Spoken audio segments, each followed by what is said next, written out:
স্বপ্ন যদি তোমার চট্টগ্রাম বিশ্ববিদ্যালয় হয়, তাহলে চট্টগ্রাম বিশ্ববিদ্যালয়ের বি ইউনিটের আমি তোমাদের সাধারণ জ্ঞানের সাজেশন দিয়ে দিব। এই সাধারণ জ্ঞানের বাইরের থেকে একটা প্রশ্ন বিগত 4 বছরে আসেনি, আর এবছর ইনশাল্লাহ আসবে না। তো সাজেশনটা কিন্তু মোস্ট এক্সক্লুসিভ একটা সাজেশন। দেখো, আমি চট্টগ্রাম বিশ্ববিদ্যালয়ের জন্য প্রথমে বি ইউনিটের জন্য কিন্তু প্রথমে যে টপিকসটা রাখছি সেটা হলো সাম্প্রতিক বিষয় বলি। সাম্প্রতিক বিষয় বলি চট্টগ্রাম বিশ্ববিদ্যালয়ের বি ইউনিটের জন্য কিন্তু মোস্ট ইম্পর্টেন্ট। দেখো, চট্টগ্রাম ইউনিভার্সিটিতে মানবিক এবং বিভাগ পরিবর্তনকারী শিক্ষার্থীদের জন্য মূলত দুইটা ইউনিট আছে, একটা হলো ডি আর একটা হলো বি ইউনিট। তো ডি ইউনিটের প্রশ্ন প্যাটার্ন আর বি ইউনিটের প্রশ্ন প্যাটার্ন কিন্তু অনেক অনেক আলাদা। তুমি যদি বি ইউনিটে পরীক্ষা দাও এবং ডি ইউনিটে পরীক্ষা দাও, তাহলে মোটামুটি তোমাকে আলাদা আলাদা ভাবে প্রস্তুতি নিতে হবে। এখন মজার বিষয় হলো, তোমরা যারা রাজশাহী বিশ্ববিদ্যালয়ের এ ইউনিটের জন্য প্রস্তুতি নিবে, তাদের প্রস্তুতির সাথে এই চট্টগ্রাম বিশ্ববিদ্যালয়ের বি ইউনিটের প্রস্তুতি 95% হুবহু মিলে যাবে। সো তুমি যখন রাজশাহী বিশ্ববিদ্যালয়ের এ ইউনিটের জন্য প্রস্তুতি নিচ্ছ, এই একই প্রস্তুতিটা তোমার চট্টগ্রাম বিশ্ববিদ্যালয়ের বি ইউনিটের প্রস্তুতিও কভার করে দিচ্ছে।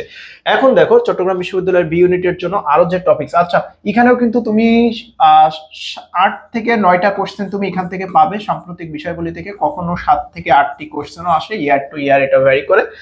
আর খেলাধুলা থেকে কোশ্চেন আসবে, মাস্ট কোশ্চেন আসবে। ইতিহাসের একটা বড় আলোচনা আছে, এখান থেকে 2-3 মার্কের কোশ্চেন তুমি পাবা।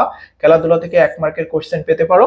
এখন ইতিহাসের আলোচনা কিন্তু অনেক বড়, বাট তোমাকে সিস্টেমেটিক্যালি বুঝতে হবে যে ইতিহাসের কোন পিরিয়ড থেকে কোন কোশ্চেন গুলো আসে। যে কোশ্চেন গুলো আসে সেই কোশ্চেন গুলো তোমাকে জানতে হবে, বুঝতে হবে। আর আমাদের অল ইন ওয়ান কোর্সে কিন্তু আমরা তোমাদের এইসব সাজেশন গুলো করে দিচ্ছি।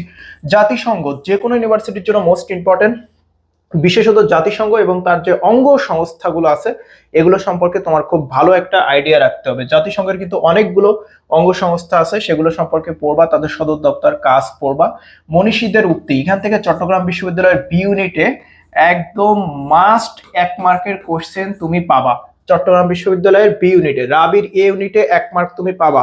ঢাকা বিশ্ববিদ্যালয়ের বি ইউনিটে 1 মার্ক মাস্ট পাবা, মনীষীদের উক্তি, মনীষী এবং দার্শনিকদের উক্তি। সংবিধান মোস্ট ইম্পর্টেন্ট, সংবিধানের সিলেক্টেড কিছু আর্টিকেল যদি তুমি পড়তে পারো, ওই আর্টিকেল গুলো থেকে কিন্তু প্রশ্ন চলে আসতে পারে। আরো একটা ইম্পর্টেন্ট বিষয় হলো সংবিধানের যে ভাগ আছে, সংবিধানের যে ভাগের মোটামুটি কোন ভাগে কি আলোচনা করা হয়েছে, এগুলো বিষয়ে যদি তোমার একটু বেসিক কনসেপশন থাকে তাহলে কিন্তু তুমি রাইট আনসার করে আসতে পারবে। এটা আমরি ভাই কঠিন কিচ্ছু না, সহজ বিষয়, একটা ক্লাস করলে এনাফ, আর কিচ্ছু করা লাগে না। ক্ষুদ্র নৃগোষ্ঠী, ক্ষুদ্র নৃগোষ্ঠীটাও মোস্ট ইম্পর্টেন্ট। ক্ষুদ্র নৃগোষ্ঠী থেকে তোমাদের কোশ্চেন আসবে। ঢাকা বিশ্ববিদ্যালয়ে কোশ্চেন আসে, রাজশাহী বিশ্ববিদ্যালয়েও কোশ্চেন আসে, চট্টগ্রাম বিশ্ববিদ্যালয়েও কোশ্চেন আসে। তবে ইউনিট বুঝতে হবে, যেহেতু চট্টগ্রাম ইউনিভার্সিটিতে তোমার 2টা ইউনিট, তো চট্টগ্রাম ইউনিভার্সিটির এই 2 ইউনিটের প্রশ্ন যেহেতু আলাদা, আমি এখন আলোচনা করতেছি বি ইউনিটের। যাই বলবো চট্টগ্রাম ইউনিভার্সিটিতে কোশ্চেন আসে বুঝতে হবে, এখন বলবো বি ইউনিটের কথা। ঠিক আছে, অটোমেটিক্যালি বুঝে নিতে হবে। ভৌগোলিক উপনামটা মোস্ট ইম্পর্টেন্ট, বিভিন্ন তত্ত্ব ও শাস্ত্রের জনক। দেখো, আমি চট্টগ্রাম বিশ্ববিদ্যালয়ে তোমার বি ইউনিটের কোশ্চেন একদম হুবহু দেখিয়ে তোমাকে আমি বুঝিয়ে দিব। জনপদ এবং সভ্যতা, জনপদ হলো বাংলাদেশের বলা যায় সভ্যতা, আর সভ্যতা হলো ইন্টারন্যাশনাল কনসেপ্ট। দুইটার ভিতরে সামান্য পার্থক্য আছে, দুইটা টপিকসই সাধারণ জ্ঞানে মোস্ট ইম্পর্টেন্ট। নদ নদী এবং দ্বীপ এই সম্পর্কে না পড়ে তোমরা কেউ অ্যাডমিশনের প্রস্তুতি নিবে না। বিখ্যাত মরুভূমি, হ্রদ, পর্বত, আগ্নেয়গিরি, অন্তরীপ, জলপ্রপাত এবং বন, এগুলো ইম্পর্টেন্ট। বিখ্যাত সমুদ্র বন্দর, প্রণালী, মুদ্রা, রাজধানী। এখন মুদ্রা রাজধানীর তো শেষ নাই ভাই, তারপরে সমুদ্র বন্দরেরও শেষ নাই, সমুদ্র বন্দর আরো বেশি। তো এতগুলো মনে রাখবা কিভাবে? এতগুলো মনে রাখার জন্য একটি বিশেষ পদ্ধতি হলো, কিছু সিলেক্টেড প্রশ্ন বারবারই আসে, সেই প্রশ্নগুলো তোমাকে পড়তে হবে।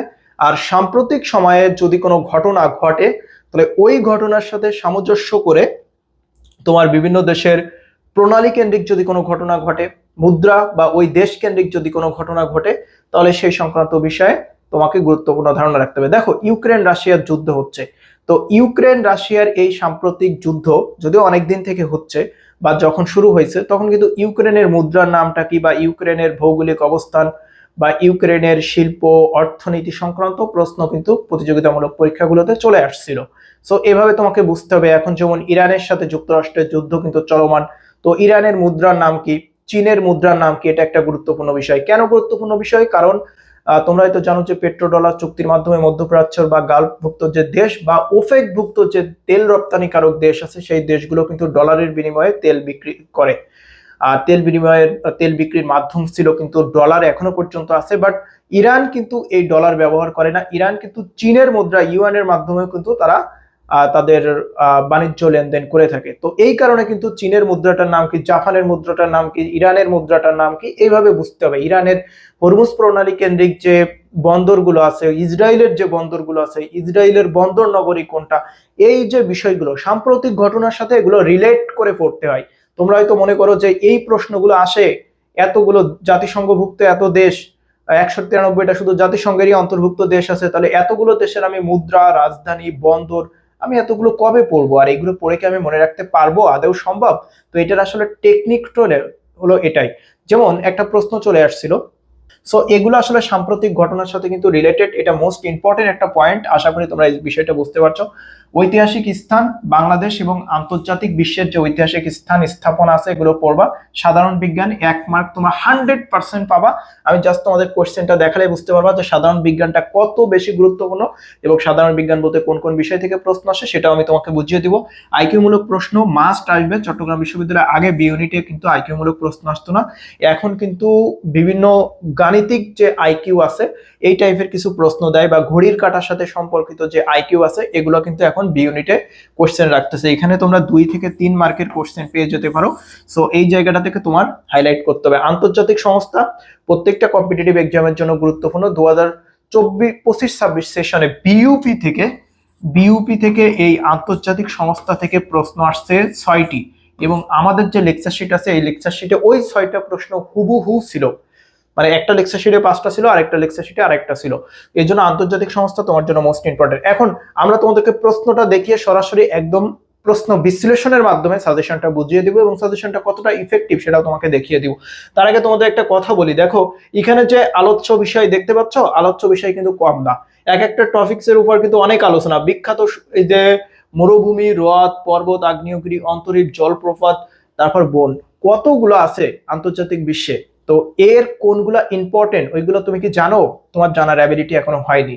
কোনগুলা ইম্পর্টেন্ট তুমি হয়তো পড়লে সেটা বাস বিচারহীন ভাবে সবই পড়তে যাওয়া, বাট অ্যাডমিশন একটা বিষয় মোস্ট ইম্পর্টেন্ট, যে কোনটা পড়তে হবে আর কোনটা ছেড়ে দিতে হবে এই জ্ঞানটা তোমার ভিতরে থাকতে হবে। তো এই জ্ঞানটা অর্জন করতে হলে প্রচুর অভিজ্ঞতা দরকার হয়, এটা তোমরা এখন চাইলেও করতে পারবে না, এজন্য দরকার হয় মেন্টর। তো আমরা যারা মেন্টর আছি দীর্ঘদিন ধরে, আমি গত 5 বছর ধরে সাধারণ জ্ঞান পড়াচ্ছি, একটা ধারণা চলে আসছে যে আসলে অ্যাডমিশনে এক একটা লেকচারের কোন কোন জায়গা থেকে বেশি প্রশ্নগুলো করে।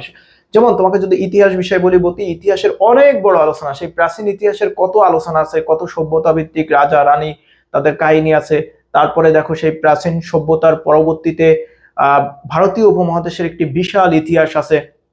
তারপরে আসছে মধ্যযুগীয় ইতিহাস, তারপর ব্রিটিশ শাসনামল, মুক্তিযুদ্ধ, পরবর্তী, বিশাল একটা আলোচনা। তো এই আলোচনা যদি তুমি পড়তে চাও তাহলে এই আলোচনার জন্যই তোমার 10টা লেকচার লাগে, কিন্তু তোমার কি এখন সময় আছে? বা এত বিশাল আলোচনা তুমি এই মুহূর্তে চাইলে শেষ করতে পারবা না, এজন্য তোমার মেন্টর দরকার। আমরা তোমাদেরকে সাজেশন করে দিব এবং যে জায়গা ইম্পর্টেন্ট তোমাকে চোখে আঙ্গুল দিয়ে দেখিয়ে দিব যে এই জায়গাগুলো গুরুত্বপূর্ণ।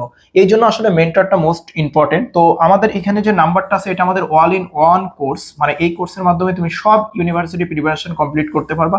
অ্যাডমিশন পরীক্ষার আগ পর্যন্ত সাপোর্ট পাবা, 80টার উপরে তোমরা লাইভ ক্লাস পাবা, মডেল টেস্ট এক্সাম দিতে পারবা, অল টাইম তোমরা অ্যাডমিশনের পুরো সময়ে লাইভ সাপোর্ট পেয়ে যাবে এবং প্রত্যেকটা ইনস্ট্রাক্টর ক্লাসগুলো তোমরা দেখে নিতে পারো, দেখে যাচাই করে তারপর তুমি ডিসাইড করতে পারো যে তোমার জন্য আসলে কোনটা বেস্ট। তো এটা হলো নাম্বার, অথবা স্ক্রিনে যে নাম্বারটা দেখতে পাচ্ছ এই নাম্বারে আমাদের কোর্সে এনরোল করতে পারো। আর মোস্ট ইম্পর্টেন্ট যে কথাটা সেটা হলো এখন আমাদের কোর্স ফি হলো 1550 টাকা, 50% ডিসকাউন্টে। আমাদের রেগুলার কোর্স ফি হলো 3000 টাকা। তো তোমরা যারা এখন এনরোল করবা, এটা খুব সীমিত সময়ের জন্য একটা বিশাল অপরচুনিটি কিন্তু তোমাদের জন্য আছে। আশা করি তোমরা প্রত্যেকেই এই অপরচুনিটিটা লুফে নিবা। এখন দেখো আমি তোমাকে চট্টগ্রাম ইউনিভার্সিটির সাধারণ জ্ঞানের কোশ্চেনটা সরাসরি তোমাদেরকে দেখাই। এটা হলো 24-25 সেশনের 24-25 সেশনের কোশ্চেন। প্রথম যে প্রশ্নটা এটা দেখো আন্তর্জাতিক বিষয়বলী থেকে আসছে, দ্বিতীয় যে প্রশ্নটা এটাও আন্তর্জাতিক, সরি দুইটাই সাম্প্রতিক বিষয়বলী থেকে চলে আসছে, সিম পূর্ণ অর্থ থেকে আসছে। এটা একটা গুরুত্বপূর্ণ বিষয় যে বিভিন্ন পূর্ণ অর্থ, বিভিন্ন অ্যাব্রিভিয়েশনের ফুল মিনিংসটা কি, এটা একটা মোস্ট ইম্পর্টেন্ট পয়েন্ট, তোমরা এই জায়গাটা নোট করে নিতে পারো। দেখো আমি বলছিলাম যে আন্তর্জাতিক সংস্থা, দেখছো প্রশ্ন চলে আসছে। তারপর দেখো এই যে বলছিলাম সমুদ্র বন্দর, দেখছো এই যে কাসাব্লাঙ্কা, এই যে মরক্কোর সাথে, এগুলো খুবই কমন, এগুলো সাজেশন করে দিলে হুবুও পাওয়া যায়। মুক্তিযুদ্ধ ভিত্তিক গ্রন্থ থেকে আমি বলছিলাম বিভিন্ন গ্রন্থ মনীষীদের উক্তি পড়তে হবে। আচ্ছা, এটাও ছিল সাম্প্রতিক বিষয়গুলি, দেখছো সাম্প্রতিক থেকে অলরেডি আমরা এখানে 3টা পেয়ে গেলাম কোশ্চেন। বর্তমান বিশ্বে, এটাও ছিল তোমার সাম্প্রতিক বিষয়গুলি। ব্যাঙ্গাসি কার ছদ্মনাম, এটা সাহিত্য থেকে আসছে। কোন শহরকে সম্মেলনের শহর বলা হয়, এগুলো খুবই কমন আলোচনা, খুবই কমন। ডোকলাম, এগুলোও খুবই কমন, এগুলো ভৌগোলিক জিওগ্রাফিক্যাল অবস্থা। এটা ছিল সাম্প্রতিক বিষয়গুলি। বাংলাদেশ ভারতের নদ নদী থেকে কোশ্চেন চলে আসছে। আচ্ছা, তারপরে দেখো এই যে জনশুমারি 2022, এটাও হলো সাম্প্রতিক বিষয়গুলি। তাহলে সাম্প্রতিক বিষয়গুলি থেকে অলরেডি 4-5টা কোশ্চেন পেয়ে গেলাম, ঠিক আছে। তারপর বাংলাদেশের প্রথম জিআই পণ্য কোনটা, এটা একদমই কমন প্রশ্ন। উপমহাদেশের ইংরেজ শাসনামলে, এই যে ইতিহাস থেকে চলে আসছে। এই যে ফুল মিনিংস, যেটা অ্যাব্রিভিয়েশনের ফুল মিনিংস 4V কিসের সাথে, নারীবাদী আন্দোলন, এটাও সাম্প্রতিক বিষয় বলি। এটা মার্কিন যুক্তরাষ্ট্রে ওই সময়কার অনুষ্ঠিত হয়েছিল, এটাও সাম্প্রতিক বিষয় বলি। অলরেডি সাম্প্রতিক বিষয়গুলি থেকে কিন্তু 7টা কোশ্চেন দেখতে পেলাম। আরো দেখো কয়টা আসতেছে। এটা তোমার চলে আসছে একটা আইকিউ মূলক কোশ্চেন, এটা ভেরি কমন টাইপের কোশ্চেন। এখানে আসছে দেখো সাধারণ বিজ্ঞান থেকে। তারপরে আমি তোমাদেরকে বলছিলাম যে বিভিন্ন তত্ত্ব মনীষীদের উক্তি এবং গ্রন্থের লেখক সম্পর্কে ধারণা রাখতে হবে। দেখো কোশ্চেন কিন্তু চলে আসছে।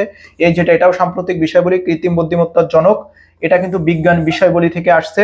তারপরে এই যে উক্তিটি কার, আমি তোমাদের বলছিলাম মনীষীদের উক্তি কত বেশি গুরুত্বপূর্ণ, দেখো এটাও কিন্তু চলে আসছে। তো আমরা কিন্তু সাম্প্রতিক বিষয়গুলি থেকে আরো একটা পেলাম, অলরেডি 8টা কোশ্চেন পেয়ে গেছি 25টার মধ্যে। তো যেহেতু কোশ্চেন আছে অনেক, 40টা কোশ্চেন, তো আরো কতগুলো বিষয় আছে দেখো। ফিলিস্তিনের এই যে ফিলিস্তিন বিষয়ক বা মধ্যপ্রাচ্য ইম্পর্টেন্স সক্রেটিসের, এটাও ওই যে ইতিহাসের পার্ট।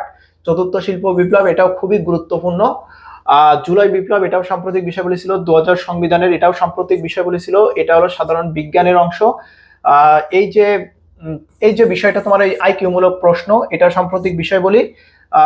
তারপর দেখো এটা হলো তোমার ইতিহাসের পার্ট। তারপরে এখানে এটা আন্তর্জাতিক বিষয়গুলির অংশ। বাংলাদেশের জাতীয় পতাকা দিবস, ভেরি কমন কোশ্চেন, এগুলো সাজেশন করলে হুবুও পাওয়া যায়, এটাও ভেরি কমন কোশ্চেন। আর্যদের কিসের নাম, এটাও ভেরি কমন কোশ্চেন।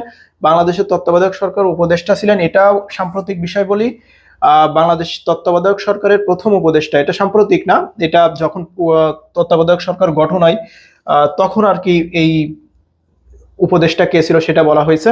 তো এটাও সাম্প্রতিক ঘটনার সাথে রিলেটেড ছিল। ভাসান স্যার কোন জেলায়, এটাও ভেরি কমন। তো আমরা যখন তোমাদেরকে এই ধরনের প্রশ্নগুলো বলি, আমি যেগুলো তোমাদের বললাম এগুলো ভেরি কমন। আমরা তোমাদেরকে পড়ানোর সময় একদম কানে আঙ্গুল দিয়ে, চোখে আঙ্গুল দিয়ে তোমাদেরকে বলে দিই যে এই প্রশ্নটা ইম্পর্টেন্ট, এই টাইপের কোশ্চেন গুলো আসে। সুতরাং এর থেকে ক্লিয়ার করে বোঝানোর আর কিছু হয় না। এর পরেও যদি তোমরা কেউ বুঝতে না পারো, আমি মনে করি ভাই তুমি বিশ্ববিদ্যালয়ে বারান্দায় যেতে পারবা না। আর তুমি যদি এই মেসেজটা বুঝতে পারো, তাহলে তুমি নিশ্চয়ই বুঝতে পারছো যে আমি তোমাকে কোন গাইডলাইন দিয়েছি এবং কি বলেছি। তুমি সবকিছু আমার মনে হয় তোমার মস্তিষ্কে অ্যাবজর্ব করে নিতে পারছো। এর থেকে সহজ ভাষায় আর কিচ্ছু বলার উপায় নাই। তুমি যদি এইভাবে যদি প্রস্তুতি নাও, প্রশ্নগুলো যদি এভাবে তুমি বুঝতে পারো, দ্যাটস এনাফ ফর ইউ। আর আমি তোমাদেরকে যে কোর্সের কথা বললাম, আমাদের কোর্সে থাকলে কিন্তু এভাবে তোমাদের প্রত্যেকটা ক্লাস কিন্তু চোখে আঙ্গুল দিয়ে দেখিয়ে দিব, প্রত্যেকটা পয়েন্ট, প্রত্যেকটা প্রশ্ন, যে কোনগুলো তোমার ইউনিভার্সিটিতে আসতে পারে এবং ওইগুলো থেকে হুবহু দেখবা পরীক্ষায় চলে আসছে কমন। সুতরাং এই কোর্স কিন্তু তুমি কোনোভাবে মিস করলে হবে না। আর সমুদ্রের মতো এই বিশাল জগতে, অনলাইন জগতে আমরা তোমাকে কিভাবে খুঁজে পাবো যদি তুমি আমাদের ইন্টেনসিভ কেয়ারে না থাকো? ইন্টেনসিভ সাপোর্ট পেতে হলে ইন্টেনসিভ কেয়ারে থাকতে হবে। স্ক্রিনে যে নাম্বারটা দেখতে পাচ্ছ, এই নাম্বারে কিন্তু আমাদের সাথে যোগাযোগ করতে হবে আমাদের ইন্টেনসিভ কেয়ারে থাকার জন্য।